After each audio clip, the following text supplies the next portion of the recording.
Hi hello ನಮಸ್ಕಾರ friends, ಎಲ್ಲರೂ ಹೇಗಿದ್ದೀರಾ? ನಾನು ನಿಮ್ಮ ನಂದಿನಿ ಹೆಬ್ಬಾರ್. ಕಲ್ಪನಾ ಜಗತ್ತು ಯೂಟ್ಯೂಬ್ ಚಾನಲ್ಗೆ ಎಲ್ರಿಗೂ ಸ್ವಾಗತ. ಬಿಡಿಸಲಾಗದ ಬಂಧ ಅಧ್ಯಾಯ 24. ಕತೆ ಹೇಗಿದೆ ಕೇಳಿ, ಕಡೆಯಲ್ಲಿ ಅಭಿಪ್ರಾಯ ಹೇಳೋದನ್ನು ಮರಿಬೇಡಿ. ಲೈಕ್, ಕಮೆಂಟ್, ಶೇರ್ ಮಾಡಿ. ಸಬ್ಸ್ಕ್ರೈಬ್ ಮಾಡ್ಕೊಂಡಿಲ್ಲ ಅಂದರೆ ಈಗಲೇ ಮಾಡ್ಕೊಳ್ಳಿ ಪ್ಲೀಸ್. ಗೇಟ್ ಒಳಗೆ ಬೈಕ್ ನಿಲ್ಲಿಸಿದ ಕೂಡಲೇ ಬೈಕ್ ಇಳಿದ ಆರಿದ್ರ, ಸಮರ್ಥ್ ಬಾ ಮನೆಗೆ ಹೋಗೋಣ ಎಂದು ಕರೆದಳು. ಓಯ್ ಮೇಡಮ್, ಎಲ್ಲಿಗೆ ಹೋಗೋದು? ಇನ್ಮುಂದೆ ನೀವು ನನ್ನ ಜೊತೆಗೆ ನನ್ನ ಮನೆಯಲ್ಲಿ ಇರ್ತೀರಾ ಎಂದ ನರಸಿಂಹ. ವಾಟ್? ನಾನು ನಿಮ್ಮ ಮನೆಯಲ್ಲಿ ಇರಬೇಕಾ? ಯಾಕೆ? ಅದೆಲ್ಲ ಆಗಲ್ಲ. ನನಗೆ ಅಂತ ಮನೆ ಇದೆ, ನಾನು ಅಲ್ಲೇ ಇರ್ತೀನಿ. ಹೆಂಡತಿಯಾದವಳು ಗಂಡನ ಮನೆಯಲ್ಲಿ ಇರೋದೇ ನ್ಯಾಯ. ನೀನು ಇನ್ಮುಂದೆ ನನ್ನ ಮನೆಯಲ್ಲಿರ್ತೀಯ ಅಷ್ಟೇ, ನಡಿ ಎಂದ ನರಸಿಂಹ ಅವಳಿಗೆ ಮುಂದಿನ ಮಾತಿಗೆ ಅವಕಾಶ ಕೊಡದ ಹಾಗೆ ಕೈ ಹಿಡಿದು ತನ್ನ ಮನೆಯ ಬಾಗಿಲಿಗೆ ಬಂದ. ಏನೋ ಇದು, ಅವಳನ್ನು ಯಾಕೆ ಕರೆದುಕೊಂಡು ಬರ್ತಿದ್ಯಾ? ಅಷ್ಟಕ್ಕೂ ಇಷ್ಟೊತ್ತು ಎಲ್ಲಿಗೆ ಹೋಗಿದ್ದೆ ನೀನು? ಅಲೆಯೋಕ್ಕೆ ಹೋಗುವಾಗ ನನ್ನ ಮಗಳನ್ನು ಯಾಕೆ ಜೊತೆಗೆ ಕರೆದುಕೊಂಡು ಹೋಗ್ತೀಯಾ ಎಂದು ಕೇಳಿದಳು ನೈದಿಲೆ ಬಾಗಿಲಲ್ಲಿಯೇ ಅಡ್ಡ ಹಾಕಿ. ಅಕ್ಕ, ಸ್ವಲ್ಪ ಬದಿಗೆ ಸರಿ, ಎಲ್ಲ ಬಾಗಿಲಲ್ಲೇ ನಿಂತು ಹೇಳಬೇಕಾ ಎಂದು ರೇಗಿದಂತೆ ಕೇಳಿದ ನರಸಿಂಹ. ಓಹೋ, ಹೆಂಡತಿ ಇನ್ನೂ ಮನೆಯೊಳಗೆ ಬಂದೇ ಇಲ್ಲ, ಆಗಲೇ ನನ್ನ ಮೇಲೆ ರೇಗೋಕೆ ಶುರು ಮಾಡಿದ್ಯಾ? ಇನ್ನು ಈ ಮಹಾತಾಯಿ ಮನೆಯೊಳಗೆ ಬಂದರೆ ನಾನು ಇಲ್ಲಿರೋದು ಕನಸೇ ಅನಿಸುತ್ತೆ ಬಿಡು ಎಂದಳು ನೈದಿಲೆ ಮೊಸಳೆ ಕಣ್ಣೀರು ಮಿಡಿಯುತ್ತಾ. ನೋಡಿ, ನೀವು ಏನೇನೋ ಹೇಳಬೇಡಿ.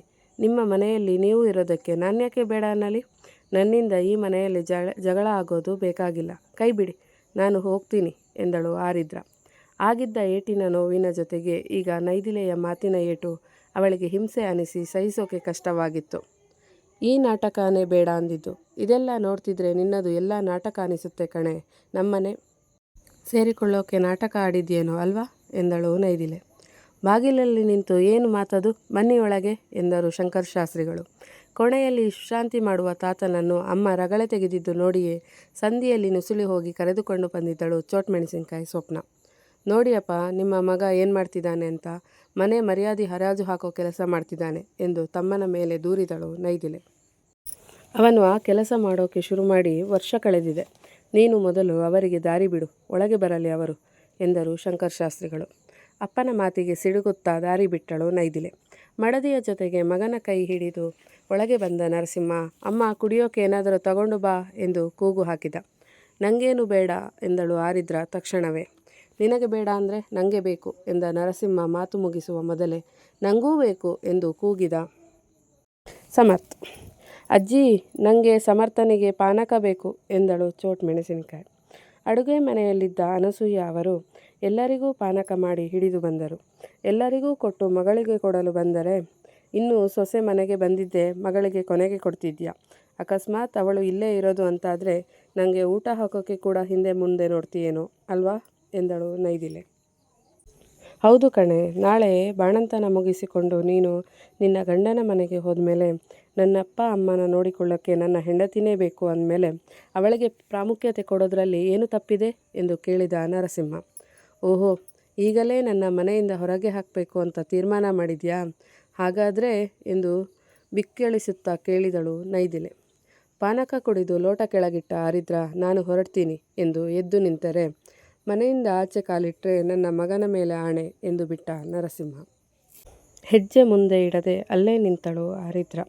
ಬಹುಶಃ ಅವನು ತನ್ನ ಮೇಲೆ ಆಣೆ ಮಾಡಿದರೂ ಕೇರ್ ಮಾಡದೆ ಹೋಗುತ್ತಿದ್ದಳೇನೋ. ಆದರೆ ಆಣೆ ಇಟ್ಟಿದ್ದು ಮಗನ ಮೇಲೆ. ಮಗ ಎಂದರೆ ಜೀವಕ್ಕಿಂತ ಹೆಚ್ಚು. ಲೇ ಚೋಟ್ ಮೆಣಸಿನಕಾಯಿ, ನೀನು ನನ್ನ ಮಗನಿಗೆ ಕಂಪನಿ ಕೊಡು, ನಾನು ನನ್ನ ಹೆಂಡತಿಗೆ ಕೋಣೆ ತೋರಿಸಿ ಬರ್ತೀನಿ ಎಂದ ನರಸಿಂಹ ಮಡದಿಯ ಕೈ ಹಿಡಿದು ತನ್ನ ಕೋಣೆಗೆ ಕರೆದುಕೊಂಡು ಹೋಗಿ ಬಿಟ್ಟು, ಹೋಗಿ ರೆಸ್ಟ್ ಮಾಡು ಎಂದು ಹೇಳಿ ಸೀದಾ ಹೊರಗಡೆ ಬಂದಿದ್ದ. ಏನೋ ನರಸಿಂಹ ಇದು ಎಂದು ಕೇಳಿದರು ಶಂಕರ್ ಶಾಸ್ತ್ರಿಗಳು. ಆರಿದ್ರ ಇನ್ಮುಂದೆ ಇಲ್ಲೇ ಇರ್ತಾಳೆ ಅಪ್ಪಾಜಿ. ಅವಳ ಮೇಲೆ ಅಟ್ಯಾಕ್ ಆಗಿದೆ. ಅವಳನ್ನು ಜೋಪಾನ ಮಾಡಬೇಕಾಗಿರೋದು ಗಂಡನಾಗಿ ನನ್ನ ಕರ್ತವ್ಯ ತಾನೆ ಎಂದ ನರಸಿಂಹ. ಏನು, ನನ್ನ ಮಗಳ ಮೇಲೆ ಅಟ್ಯಾಕ್ ಆಗಿದೆಯಾ ಎಂದು ಜೋರಾಗಿ ಚೀರಿದರು ಸೌಭಾಗ್ಯ.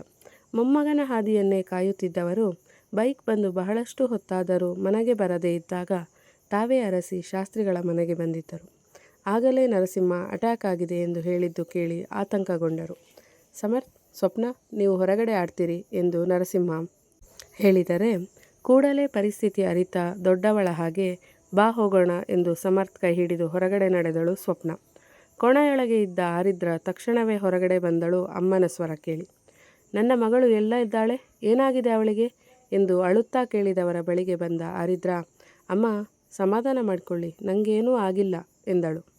ಮತ್ತೆ ಇವನು ಅಟ್ಯಾಕ್ ಆಗಿದೆ ಅಂತ ಹೇಳಿದ ಎಂದು ಅಳಿಯನ ಕಡೆಗೆ ದುರುಗುಟ್ಟಿ ನೋಡಿದರು ಸೌಭಾಗ್ಯ. ಆಗಿದೆ, ಅದಕ್ಕೆ ಆಗಿದೆ ಅಂತಾನೇ ಹೇಳಿದ್ದು. ನೀವು ಕಿತ್ತೂರು ರಾಣಿ ಚೆನ್ನಮ್ಮನಿಗೆ ಜನ್ಮ ಕೊಟ್ಟಿರೋ ಫೀಲಿಂಗಲ್ಲಿ ಮಗಳಿಗೆ ಇಲ್ಲದ್ದು ಎಲ್ಲ ಹೇಳಿಕೊಟ್ಟಿದ್ದೀರಾ. ಪರಿಣಾಮ ಈಗ ನಾನು ಅನುಭವಿಸ್ತಾ ಇದ್ದೀನಿ ಎಂದ ನರಸಿಂಹ ಹಣೆ ಉಜ್ಜಿಕೊಂಡು. ನರಸಿಂಹ, ಏನದು ಮಾತು? ಸರಿಯಾಗಿ ಮಾತಾಡು ಎಂದರು ಅನಸೂಯ ಮಗನ ದುರುಗುಟ್ಟಿ ನೋಡಿ. ಏನಮ್ಮ ಸರಿಯಾಗಿ ಮಾತಾಡೋದು? ನೋಡಿ, ಸರಿಯಾಗಿ ನೀವು ನೋಡಿ, ಅವಳನ್ನು ಕೈಗೆ ಗುಂಡು ಬಿದ್ದಿದೆ. ಸ್ವಲ್ಪ ಅತ್ತಿತ್ತ ಆಗಿದ್ರೂ ಇಷ್ಟೊತ್ತಿಗೆ ನಾವೆಲ್ಲರೂ ಕಣ್ಣೀರು ಹಾಕ್ತಾ ಕೂರಬೇಕಿತ್ತು ಎಂದ ನರಸಿಂಹ ಜೋರಾಗಿ. ಅಕಸ್ಮಾತ್ ಎನ್ನುವ ಶಬ್ದವೇ ಅವನ ಜೀವ ಜೆಲ್ ಅನಿಸಿತ್ತು. ಜೊತೆಗೆ ಒಡನಾಡಿಲ್ಲ, ಪ್ರೀತಿಯ ಮಾತಾಡಿಲ್ಲ.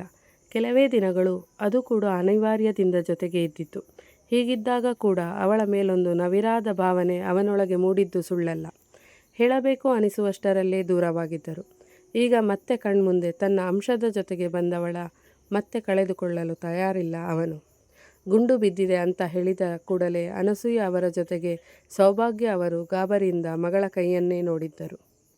ಅರೆ ಸಾಕು, ಯಾಕಿಷ್ಟು ಟೆನ್ಷನ್ ಮಾಡ್ಕೊಳ್ತಿದ್ದೀರಾ? ನನ್ನ ಕೆಲಸ ಇರೋದೇ ಹೀಗೆ. ಇಷ್ಟು ಸಣ್ಣ ಪುಟ್ಟದಕ್ಕೆಲ್ಲ ಅಳೋದು ಮಾಡಬೇಡಿ ನೀವು ಎಂದಳು ಆರಿದ್ರ ಕಣ್ತುಂಬಿ ನಿಂತ ಅಮ್ಮನ ಮತ್ತೆ ಅತ್ತೆಯ ನೋಡಿ. ನಿಂಗೇನು ಸುಲಭವಾಗಿ ಹೇಳ್ತೀಯ, ಆದರೆ ನಿಮ್ಮಷ್ಟು ಗಟ್ಟಿಯಾಗಿ ನಾವಿಲ್ಲ ಕಣಮ್ಮ. ಮನೆಯ ಮಕ್ಕಳು ಮಾತ್ರವೇ ನಮ್ಮ ಪ್ರಪಂಚ. ಹಾಗಿರುವಾಗ ಆ ಮಕ್ಕಳಿಗೆ ಏನೋ ತೊಂದರೆ ಆಗಿದೆ ಅಂದರೆ ನಮ್ಮ ಮನಸ್ಸಿಗೆ ಅದೆಷ್ಟು ನೋವಾಗುತ್ತೆ ಗೊತ್ತಾ? ನಿಮಗೆ ಅದೆಲ್ಲ ಎಲ್ಲಿ ಅರ್ಥ ಆಗುತ್ತೆ ಹೇಳಿ ಎಂದು ದೂರಿದರು ಅನಸೂಯ. ಗಾಯ ವಾಸಿಯಾಗೋ ತನಕ ಕೆಲಸಕ್ಕೆ ಹೋಗಲ್ಲ ಅವಳು.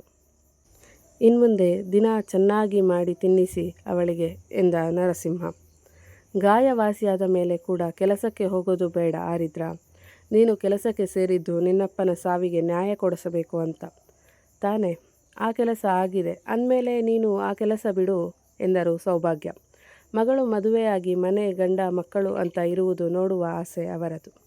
ಅಮ್ಮ ಪ್ಲೀಸ್, ಇನ್ನೊಂದು ಸಲ ನಾನು ಕೆಲಸ ಬಿಡ್ತೀನಿ ಅಂತ ಹೇಳಬೇಡ. ನಾನು ಯೂನಿಫಾರ್ಮ್ನ ತೆಗೆಯೋದು ಒಂದೇ, ನನ್ನ ಸಾವು ಆಗೋದು ಒಂದೇ ಎಂದಳು ಆರಿದ್ರ ತನ್ನ ಕೊನೆಯ ನಿರ್ಧಾರದಂತೆ. ಆರಿದ್ರ ಎಂದು ಜೋರಾಗಿ ಕೂಗಿದರು ಅರುಂಧತಿ. ಮೊಮ್ಮಗಳು ಸಾವಿನ ಬಗ್ಗೆ ಮಾತನಾಡುವಾಗ ಸಹಿಸಲು ಆಗಲಿಲ್ಲ ಅವರಿಗೆ. ಮಗಳು ಬಂದ ಮೇಲೆ ಅವರ ಹಿಂದೆಯೇ ಬಂದಿದ್ದರು ಅವರು ಕೂಡ. ನಿಮ್ಮ ಮಗಳಿಗೆ ಸ್ವಲ್ಪ ಬುದ್ಧಿ ಹೇಳಿ ಅಜ್ಜಿ, ನಾನು ಕೆಲಸ ಬಿಡೋದಿಲ್ಲ ಅನ್ನೋದನ್ನು ಸ್ವಲ್ಪ ಅರ್ಥ ಮಾಡಿಸಿ ಎಂದ ಆರಿದ್ರ ಮತ್ತಲ್ಲಿ ನಿಲ್ಲದೆ ಸೀದಾ ಕೋಣೆಗೆ ನಡೆದಳು. ನೋಡಿದ್ರ ಅಮ್ಮ ನಿಮ್ಮ ಸೊಸೆಯನ್ನು ಹೇಗೆ ಮಾತಾಡ್ತಾಳೆ ಅಂತ ಕೇಳಿಸಿಕೊಂಡ್ರ?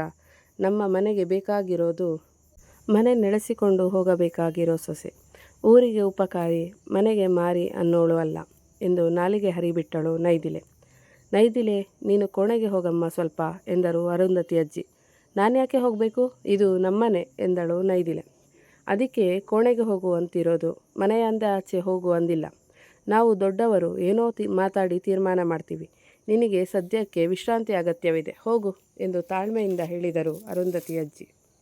ನೆಲಕ್ಕೆ ಜೋರಾಗಿ ಕಾಲಪ್ಪಳಿಸಿ ಕೋಣೆಗೆ ಹೊರಟ ನೈದಿಲೆ, ಅಜ್ಜಿ ನೀವೇನೇ ಸರ್ಕಸ್ ಮಾಡಿದರೂ ಈ ಮನೆಗೆ ನಿಮ್ಮ ಮೊಮ್ಮಗಳು ಸೊಸೆಯಾಗಿ ಬರೋದು ನಂಗಿಷ್ಟ ಇಲ್ಲ ಎಂದಳು ರೇಗಿದಂತೆ.